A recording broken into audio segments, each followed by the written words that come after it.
अस्सलाम वालेकुम। अच्छा, जैसे ही पाकिस्तान में रमज़ान आते हैं ना, तो रमज़ान के अंदर रमज़ान ट्रांसमिशन पाकिस्तान में शुरू होती हैं और उसका नतीजा ये होता है कि हर कुछ थोड़े दिनों बाद जो है वो रमज़ान की कुछ वायरल वीडियोज़ आ रही होती हैं और वो वायरल वीडियोज़ हमारे पाकिस्तानी माशरे और लोगों की सोच और जो उन शोज़ में जाते हैं उनकी सोच की रिफ्लेक्शन होती है। मिसाल मल्टीपल मिसालें, लेकिन कुछ मिसाल देता हूँ। लेकिन उस मकसद उस चीज़ को डिस्कस करना नहीं है, मकसद उस सोच को डिस्कस करना है। एक साहब आए टीवी पे, वो कह रहे थे कि क्या कहते हैं, उनसे पूछा गया होगा या वजीफ़ा बता रहे थे कि मीटर के ऊपर अगर शहादत की उंगली से जमजम लिखेंगे तो बिजली का बिल कम आ जाएगा और उन्होंने गारंटी दी है कि ऐसा होगा। तो एक और इसी तरह की बहुत सारे, अगर आप रमज़ान ट्रांसमिशन की जो वीडियोज़ आ रही होती है ना, कभी उनको उनसे गुजर के आप स्क्रॉल करके देखें तो आपको इस बात का अंदाज़ा होगा कि मेजॉरिटी लोगों के सवालात और उनके जवाबात जो हैं वो सारे वजीफ़ों के आसपास ही घूम रहे होते हैं। यानी कि कोई ऐसी फीलिंग आ रही होती है कि नाउज़ुबिल्लाह, खुदा ना खास्ता, जो ये दीन है कोई अंतर मंतर छू कलंदर है और दीन के सल्यूशंस जो हैं हमारे पास वो ऐसे हैं कि अंतर मंतर छू कलंदर करेंगे तो हमारे सारे प्रॉब्लम इस तरीके से सॉल्व होंगे। मैं यानी कि इंसान को अपने से सोचना चाहिए कि मिसाल के तौर पे किसी का बिजली का बिल ज़्यादा आ रहा है और ये सवाल हम अल्लाह के रसूल से पूछते हैं या किसी खलीफा से पूछते हैं कि बिजली का बिल ज़्यादा आ रहा है तो उसका सलूशन क्या है, तो क्या वो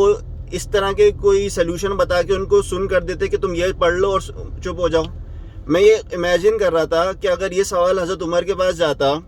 तो वो तो पूछते, भाई बिजली का बिल ज़्यादा क्यों आ रहा है, रूट कॉज से मसले को सॉल्व करते, या कोई उसको ये टोपी ड्रामे करके उसको सुन कर आ देते उसको कि बस ये पढ़ लो चीज़ें ठीक हो जाएंगी, या ये कर लोगे तो तुम्हारा पेट्रोल की गाड़ी का एवरेज अच्छा हो जाएगा, पेट्रोल चूंकि बहुत महंगा है तो ये कर लो तुम्हारा मसला हल हो जाएगा। यानी कि जो दीन जो हम खुद क्लेम करते हैं कि रूट कॉज से मसले सॉल्व करता है, हमने उसको अंतर मंतर छू कलंदर वाले सोल्यूशंस और वजीफे बता के लोगों को सुन करे जा रहे हैं।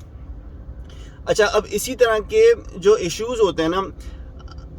हमारे पाकिस्तान में पीका एक्ट आ गया है और बहुत सारी साइबर क्राइम इश्यूज़ होते हैं, रिपोर्ट होते हैं और गवर्नमेंट खुद भी एक्शंस लेती है। लेकिन वो एक्शंस जो मिस इन्फॉर्मेशन और डिस इन्फॉर्मेशन रिलेटेड हैं वो सिर्फ उनके ऊपर एक्शन लिया जाता है जो कि उनके स्टेटस को चैलेंज करे, गवर्नमेंट के स्टेटस को चैलेंज करे, उनके करप्ट सिस्टम को एक्सपोज करे। इस तरह की कोई भी मिस इन्फॉर्मेशन, डिस इन्फॉर्मेशन जो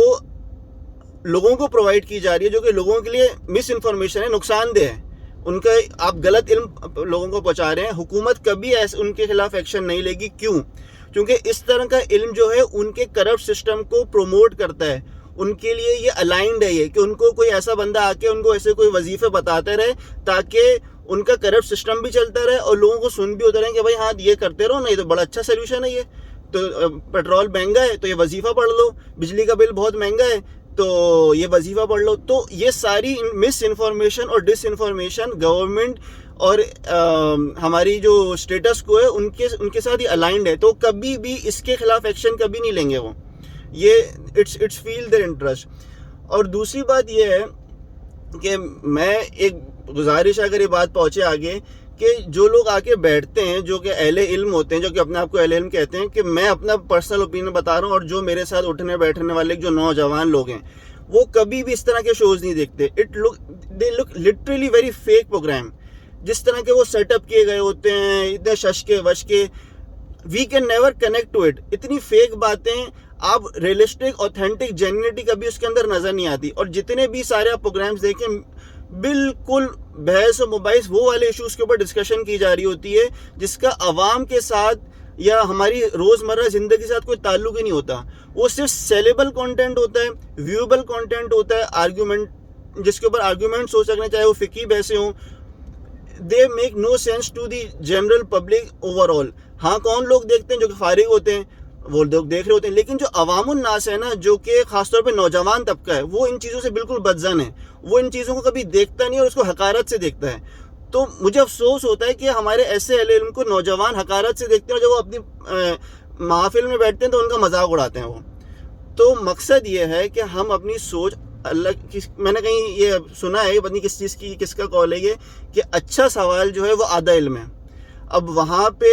जो है वो इस तरह की सवाल ही इतने लो कैलिबर के होते हैं और जो अहले इल्म होते हैं वो सवाल के ऊपर खेल रहे होते हैं। अगर किसी ने लो कैलिबर का सवाल किया हुआ है तो मुझे तो अक्सर लगता है जो लोग सवाल कर रहे होते हैं ना, वो आप लोगों के साथ खेल रहे होते हैं, वो मज़े ले रहे होते हैं। जो इतनी वीडियोस आई हुई हैं, तो मुझे लग रहा है वो खेलने में आपके साथ मजाक कर रहे हैं, आप उनके साथ खेले जा, वो आपको यूज़ कर रहे हैं और आप यूज़ हो रहे हैं।